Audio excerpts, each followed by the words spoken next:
Hello students, welcome back. So in this video we are going to discuss data representation, right? Of course, data, as we have learned previously in the first chapter on computer architecture, is central to what makes a computer, right? A computer is basically a system where we have data flowing in, some process happen, and then there's data flowing out. Understanding how data works is key to understanding computing, right? So, of course, the data can be represented in a large variety of ways, and we're going to look at that today. So, here we go. As we have learned, right, in computer, data is stored as bits. Okay, so bits means 0 or 1, binary, right? Why? Because as mentioned before, we are using electronic devices now most of the time, and one way to understand how we can use electronical devices is because we can detect whether there's an electrical pulse or there's no electrical pulse. So there are two states: have pulse, no pulse; have pulse, no pulse; 1 or 0; 1 or 0, true or false. There you go, Boolean, right? So with that, we can actually get the computer to recognize the pattern of the bits. Okay, of course, in the real world, there's all kinds of data. Right? There are numbers, text, images, audio, and even videos like this, right? So the computer will have a hard time reading them in the raw form, obviously. So there must be some ways, some technique to actually convert all this data, regardless of whether they are numbers, text, images, audio, into binary, right? Into ones and zeros, so that the computer can read them, manipulate them, and export them, right? So this is the understanding that we have, and that is why we say that no computer reads in ones and zeros. I think everyone who heard of computers sort of know it. Not everybody knows the reason, but as computing students, you know, right? So that's what we want to talk about today. So how do we understand and interpret all this data? How do we convert them? Of course, if you want to talk about audio and images, we can, but not today, right? Today, we are just going into the very basics. So we are going to look at some basic data and how we actually convert them into binary, right? And vice versa. How to, from binary, get back into the forms and format we want. So let's start with positive whole numbers. Right, so that's the most basic ones, right? Of course, we know even numbers. Let's not talk about text and images and audio, just numbers. There are all kinds of numbers, right? So we have our positive whole numbers, sometimes known as natural numbers. We have integers, positive, negative. We'll talk about positives for now. And then we have our fractions or rational numbers, decimal, irrational numbers, complex numbers, lots of different types of numbers. But we'll start with the basic ones first, positive whole numbers, right? So we are going to learn how to convert numbers in different systems, right, into binary and vice versa. So the types of number system we want to talk about include, right, binary, denary, and hexadecimal. Okay, so we'll look at that. So let's look at some of the vocabulary that you need to know. First one, denary number system. This one is also commonly known as the decimal number system. It's the number system that we are very familiar with when we start learning mathematics, right? So of course, different cultures in the world started out having their own number system, but today, the whole world, the whole academic world at least, universally use the same decimal number system, right? So I'm sure that's why we are all very familiar with it. What it does, it uses 9 digits. So from 10 digits, right? From 0 to 9. Sometimes we forget the 0, huh? So be careful, right? From 0 to 9, right? 9 digits. And by making use of these 9 digits, we can represent all the numbers. And to do that, we also have this thing called the place system. So of course, after the number 9, we cannot just use 1 digit, so we use 2 digits to represent the next number. So we just put a 1 followed by 0, then 1 1 1 2, and so on. Then there's this idea called the leading zero. So How does this leading zero works? You see, when we need to store data in computers, we allocate memory spaces for them, right? I mean, the number 5 is one digit, but the number 500 has 3 digits, and the number 5000 have 4 digits. So they actually uses different amount of space, but we can understand it as human. Computers cannot, right? Computers gets confused unless we tell them specifically this amount of space here we use it to store numbers. So to store, for example, if I have the number 5000, I could store it as 5000. But if I want to store the number 500, but the instructions to the computer is I'm going to use 4 digits for these particular numbers, then you cannot store it as 500. You actually store it as 0500. And the number 5, you store it as 0005. So the zeros that we add in front doesn't change the value of the number, but it is necessary because of the way we store this data in the memory for the computer. So these zeros in front, sometimes it is necessary, we put them there. They are called leading zeros. So for example, the number 5 is 0005. There are 3 leading zeros in front. The value is still 5, but if the instructions to the computer is I allocate 4 digits for this particular number, we got to have the zeros there, right? Make sense? Okay, so this is what leading zero means, right? Let's look at binary number. So binary numbers, as we know, uses only 2 states, right? On or off, true or false, 1 or 0. Therefore, only 2 digits. Now it works the same way as number, right? So for example, we have 0, 1, 2, 3, 4, 5, 6, 7, 8, 9. And then to get the next number, we actually use 1 and then 0. And then 1, 1, 1, 2, 1, 3, 1, 4, the 1, 9. Then we becomes 2, 0, and so on, right? So the same idea with binary. We start with the number 0. Then we start with the number 1. The next number after 1, we cannot use 1 digit anymore. We need 2, right? Because we have no other digits already. So what happens is we becomes 1, 0, then 1, 1, then 1, 0, 0, 1, 0, 1, 1, 1, 0, 1, 1, 1, and so on and so forth, right? So when we see 1, 0, in denary, that's the number 10, right?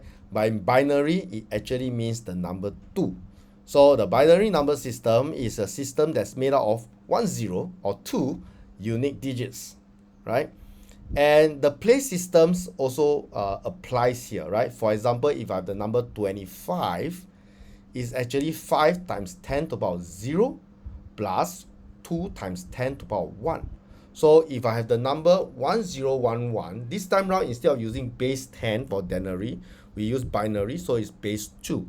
So the number 1011 will be 1 times 2 to the power 0 plus 1 times 2 to the power 1 plus 1 times 2 to the power 3. We don't need 2 to the power 2 because it's 0 there.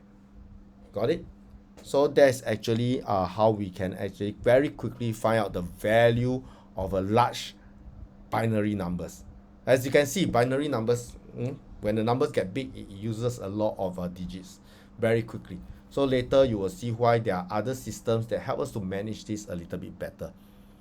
So let's continue with the idea of looking at the binary number and how to actually know what is the value. So we sort of want to convert it to denary, because denary is the number that as human we are familiar with, right? So we have this binary number 111001. 111001. So to help us to figure out what value it is, right? It is useful to have a table like this on the screen, you can see, right? So I mean, it's a short number, like just now the example 1011, we can just go 1 times 2 to the power 0 plus 1 times 2 to the power 1, etc. However, if the number of digits, right, number of places get huge, it becomes impractical. You still can do it, but it takes longer. So one way is if we have a table like this, it makes things very clean and very clear. Right? How to create this table? As you can see, we just go to the power 0 is 1, to the power 1 is 2, to the power 2 is 4, and so on. List them down as a table like this.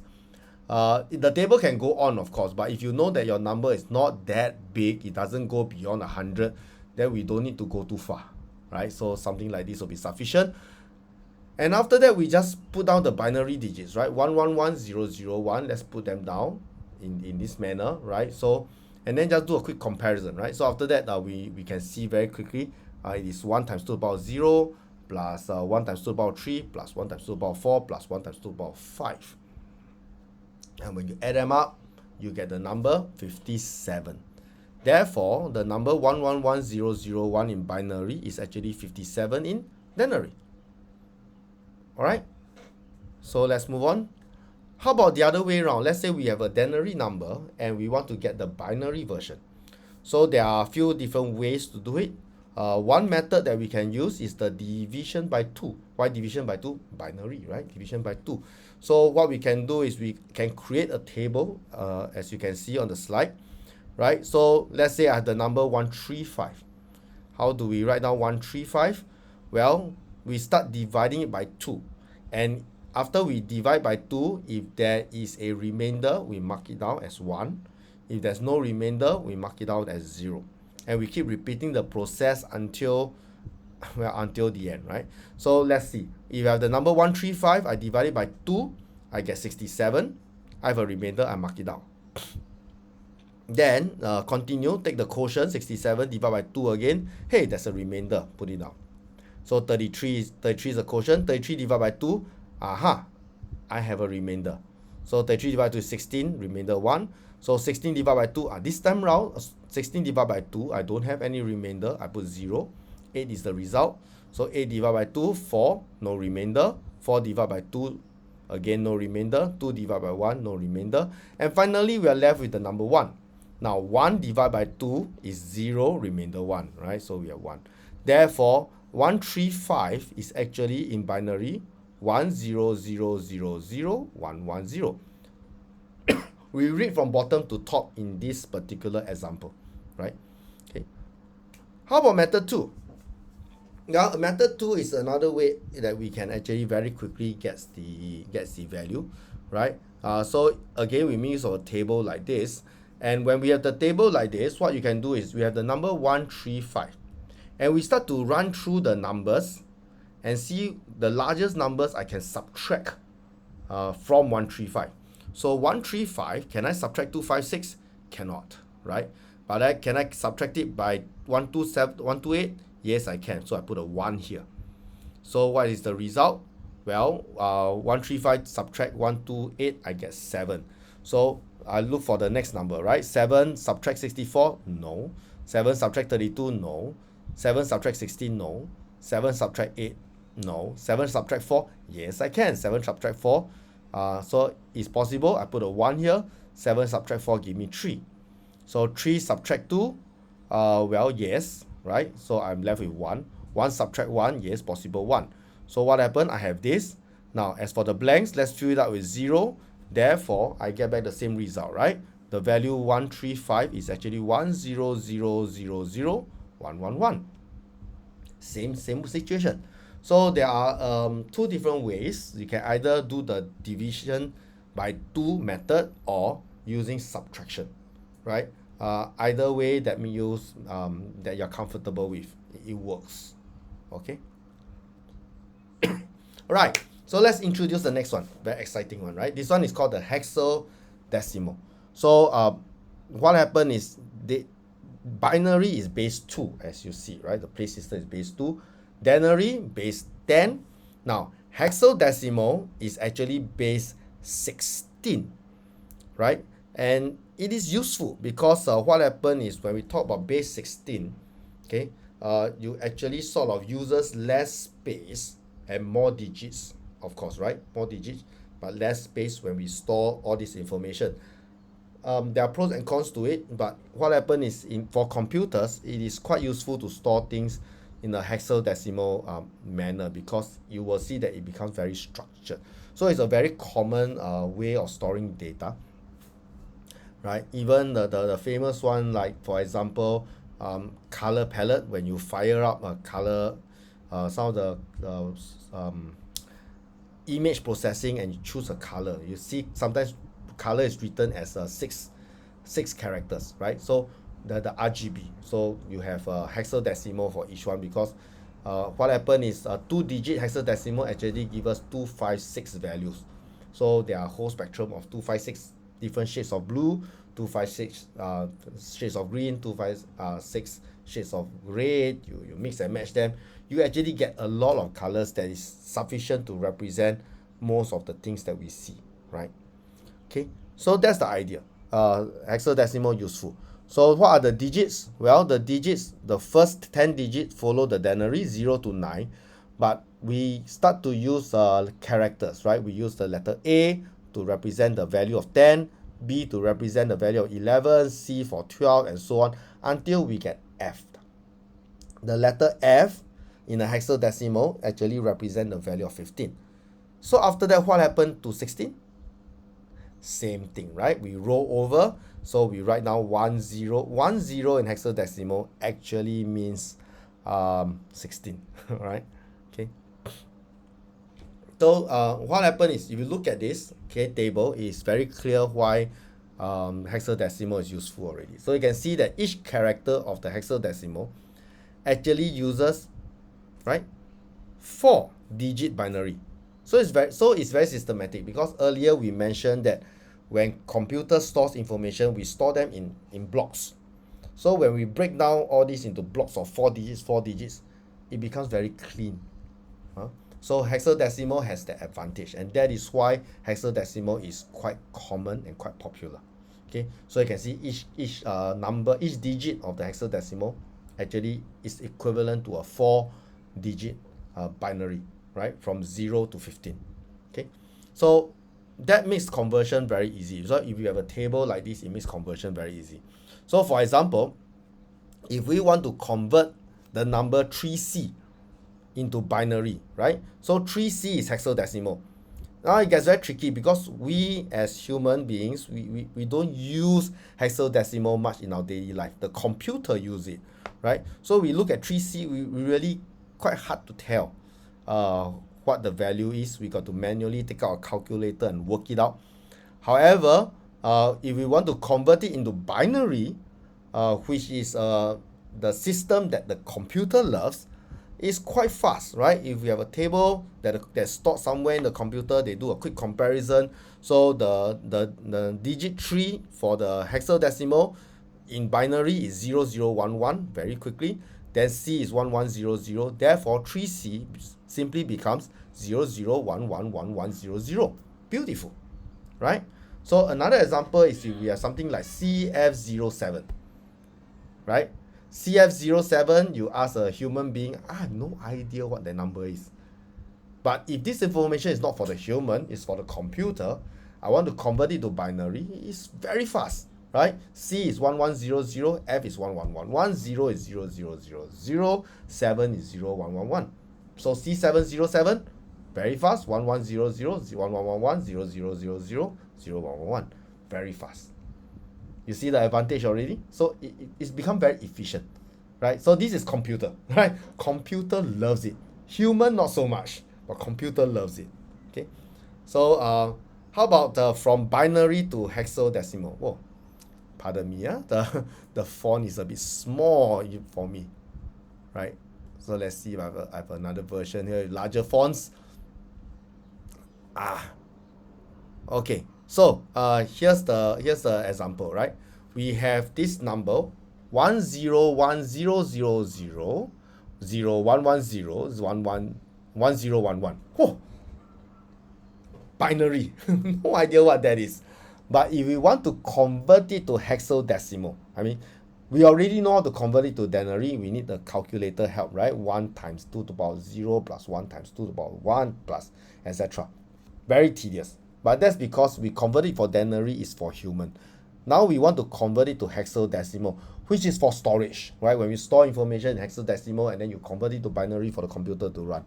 So how do we do it? Well, we can very quickly break it up into 4-digit chunks, right?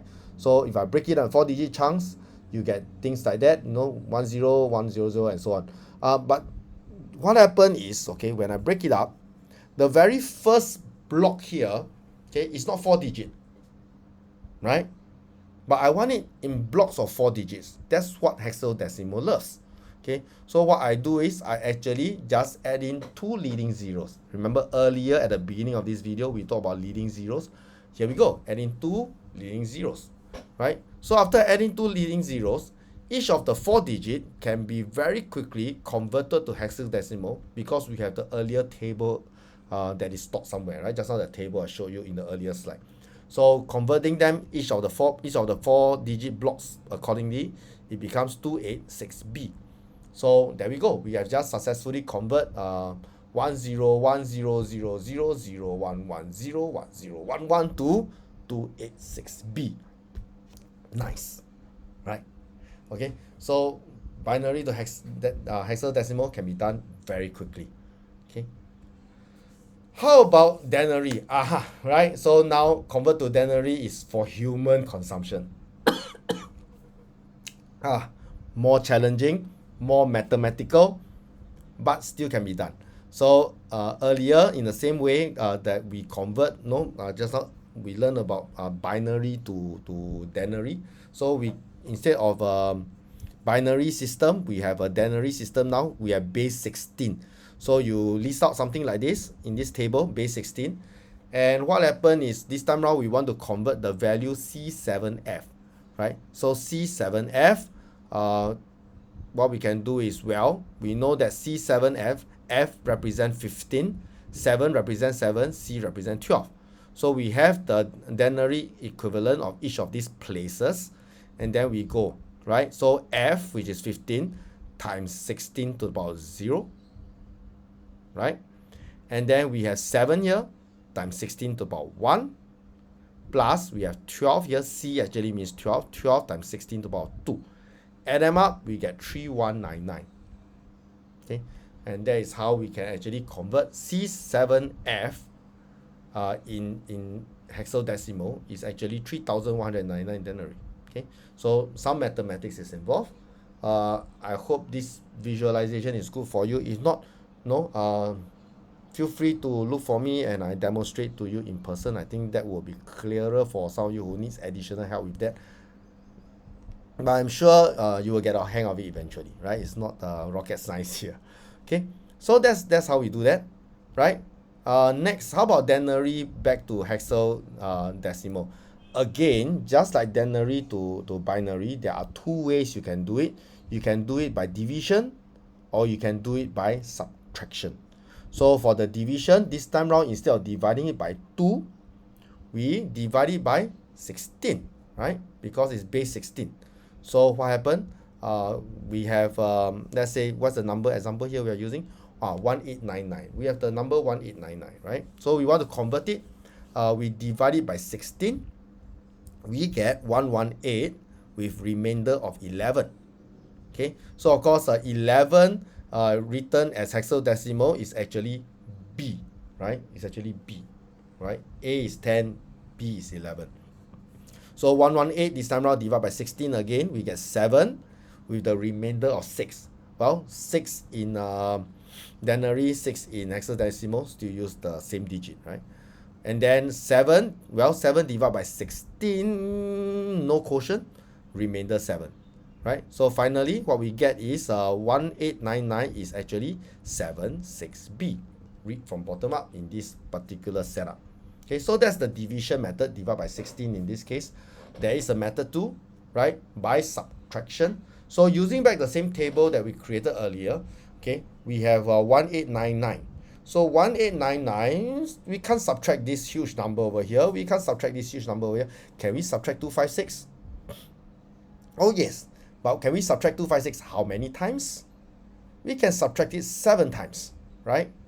So, well, so we go that 1899 subtract 256 7 times, and we get, well, whatever is left over, it's over here. Okay, I don't have my calculator on hand, but you work it out. You keep subtracting 256. You subtract 256, subtract 256 again, subtract 256 again. Eventually, you will reach 107. I can't subtract 256 anymore, right? So 7 times it was done.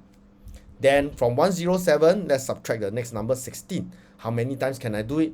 Well, I can do it 6 times.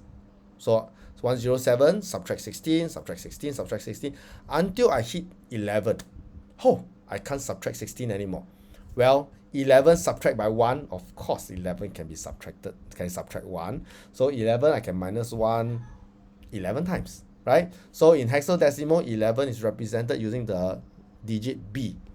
Therefore, I write down B here. So 1899 is 76B. So that is another method that you can use when we try and do this conversion. Okay, so I hope you're feeling comfortable. Don't worry, you will have some practice after the theory, this video theory. Probably have some worksheet for you to practice it, right? The next section, right? So the second half of this particular chapter, we are going to look at negative numbers. Okay, so what happened is we have been doing positive numbers, but negative numbers is a reality. So how do we actually represent negative numbers? So one technique that computer engineers came up with, computer scientists come up with, is this idea called the 2's complement, right? So you can read here, use 2 complements for a fixed number of bits to represent both positive and negative number. So what is this 2's complement? So let's begin by looking at this number line. So let's for simplicity's sake, let's say we have a number that we determine and allocate, say 3 bits, right? So 3 digits, no more. So if it's 3 digit, the numbers I can actually represent is from 0 to 7. But if I know that I'll be dealing with negative numbers, then I don't want it to be from 0 to 7, right? So what I can do is I can actually sort of warp the actual number line a little bit, okay? And have my 0 be somewhere in the center. So I have 0, 1, 2, 3, right? And then we have negative 4 to negative 1 at the back here. Okay, so in this case, I will have equal number of positive and negative. Actually, it's not true. There are more negative here, right? 0 is not exactly positive. But for the purpose of understanding, we just park it because we start counting from 0. So we will count 4 digits to the right, 4 digits to the left from the center, right? So we rotate it this way. So what do we do after we do that? Okay, so when we do that, we find that actually it works for addition and subtraction, right? So for example, if I have 2 plus 1 is 3. So what happened is 2 is 0, 1, 0. 1 is actually 0, 0, 1. When added up is 0, 1, 1. That's fine, right? Now, how about subtraction now, right? So subtraction 3 minus 1, right? So 3 minus 1 is actually 0, 1, 1 for 3. Then we have 0, 0, 1. And we get this. It looks fine. Okay, so this is fine, right? So you can read here, okay?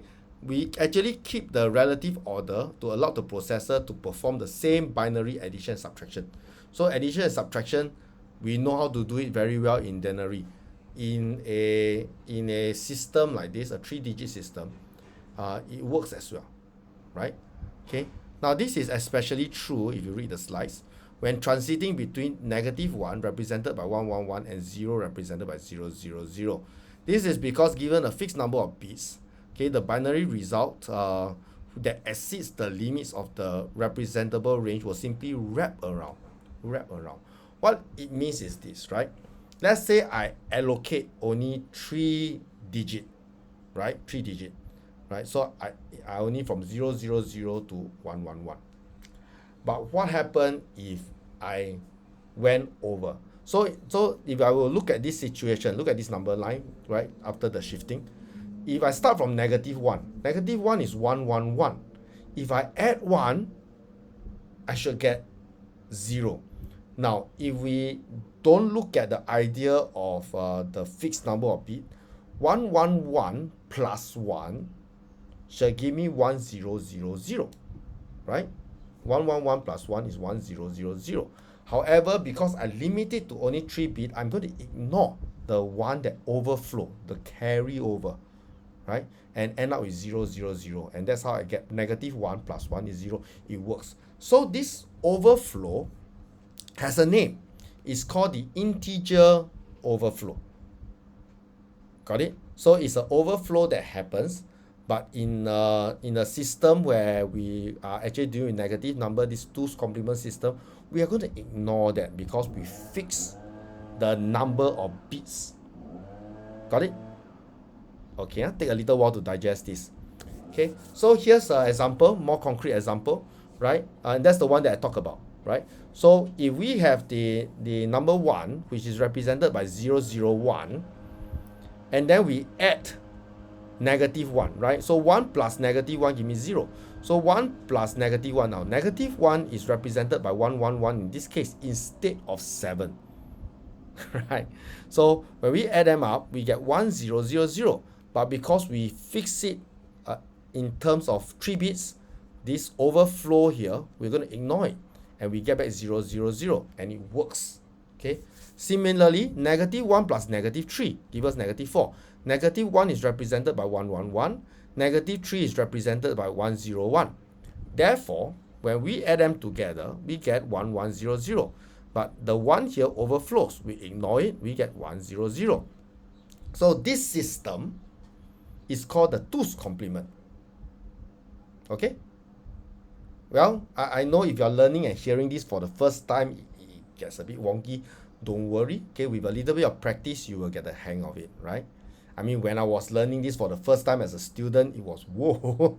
But after using it for a little while, you get used to it and it's quite comfortable. Yeah. Okay. So that's the 2's complement. So some of the vocabulary. Let's take a look at vocabulary first, right? So integer overflow, right, is the result when an operation reproduce an integer that exceeds the limits of the representable range. So if my range is 3 digit and the operation went out, the digit that overflow, that is the integer overflow, right? And 2's complement is a system used by computer to represent positive numbers and negative numbers, right? So if you have a whole range, depending on the range of numbers I want to deal with, I need to set the number of digits, and then from there I can play around. Okay, so the learning outcome, you're supposed to learn how to use the 2's complement for a fixed number of bits to represent positive and negative whole numbers. That's what you're supposed to know, right? So here, one quick way to remember the value of the 2's complement is this, right? So what we can do is, we flip all the n bits, replace the 0 with 1, and then we add 1. So if the number of bits exceed n, drop the highest. So what it means is that, for example, the number 2, right? The number 2, we can see here the number 2 is 010. But what is -2? So to get -2, I will flip this, right? So 010 become 101. And 101, I add 1 to it. So 101 plus 1 is 110. So 110 is my -2. There we go. Okay, so to find the negative value, we take the positive value, which we are more comfortable with. We flip the 0 and 1s, and we add 1. And of course, if it overflows, we throw away the overflow. Got it? Yep. So let's look at the next one. Another example, right? For example, number 3. 3 is 011. So if I flip this, it becomes 100, right? 100 plus 1 is 101. And there we go. 101 is -3, right? Here's another example. Let's take a number 1. The number 1, if I flip it, it becomes 110. 110 plus 1, 111. Therefore, that's why 111 represents -1.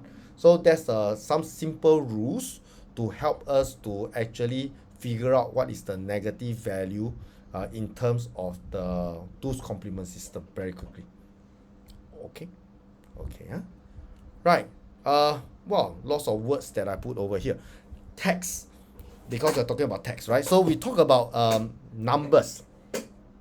And now we move on to text, right? Text is also something that we use a lot as input and output into the computer system. And they also need to be represented somehow, right? So as you can see down here in the learning outcomes, it reads, use the example of an 8-bit extended ASCII encoding for English text to explain how information can be represented as bits for storage or processing by a computer. So of course, when we talk about text and languages, there are many different languages, and not all of them uses the English alphabet that we're familiar with. So there are actually lots of systems out there. There are. Okay. However, we are not going to learn all the systems It will take a long time, and it's not necessary because we are using English in our communication in our current system over here. However, in the future, if you have the opportunity to work in settings with where there are other languages, you may need to learn about other systems. Okay, but the idea is there is a set of encoding rules that we come up with, that for every English character alphabet, okay, there is an equivalent code that we assign to it, so that they can do the translation quite easily. So if you look at the vocabulary, right? So when it comes to alphabets and character and text, we used to we the word that we use in computing is character, right? So a character is a unit of note down here, say texture data, usually a symbol, a letter, a digit, or space. So the uppercase A is a character, lowercase a is a character, the underscore is a character, the hexagon is a character, the open bracket is a character, and so on. So all these are characters, right? So whenever we type something with the keyboard, we are entering one character. Okay, and then there is a character encoding, because each of these character actually is assigned some binary value, right? So this assignment, we in the ASCII system, they are given 1 byte, right? 1 byte is actually 8 bit. That's why we call it 1 byte. For convenience sake, we measure a lot of things using byte, because 1 byte represent 1 character that we type in. Very nice. It fits very nice. Of course, now with the other than the characters that we type in with our keyboard, you have all the smiley faces and all those things that's common today. This ASCII system is quite limited already, and that's why there's an extended version, and then there are other systems being developed. Okay, but for now, ASCII is still the most common one and the basic ones, which is why we start by learning this system, right? So you can read here for yourself, but maybe I just quickly run through you, right? Common character encoding method for English characters include uppercase and lowercase, and it is based on ASCII, right? So ASCII is widely used since 1960s. It's been here for a long time. Okay, originally it used 7 bits, but then after realized not enough, right? There's so many characters that people use, it expanded. So it's extended to 1 byte, which is 8 bit. See, so that they can represent more characters. Okay, so 1 byte, it looks like this, right? 2 times 4 blocks in this manner. So it's very easy for the computer to store all these characters as well. Okay, so very small font, uncle cannot see, so students, young students, you should be able to see this. But yeah, this table you can actually get it online quite easily as well. So here are just all the very common characters and their equivalents in terms of the ASCII encoding, so you can see for yourself. The base 10 is binary, you can see. You get base 2 binary, base 16 is our hexadecimal. So we convert each of these characters into either the hexadecimal or binary for storage, right? And we can retrieve them very easily. Okay, so yep, down here is what I have mentioned. Besides ASCII, an expanded standard called called Unicode, which is getting more popular compared to ASCII, is used to represent characters other than English.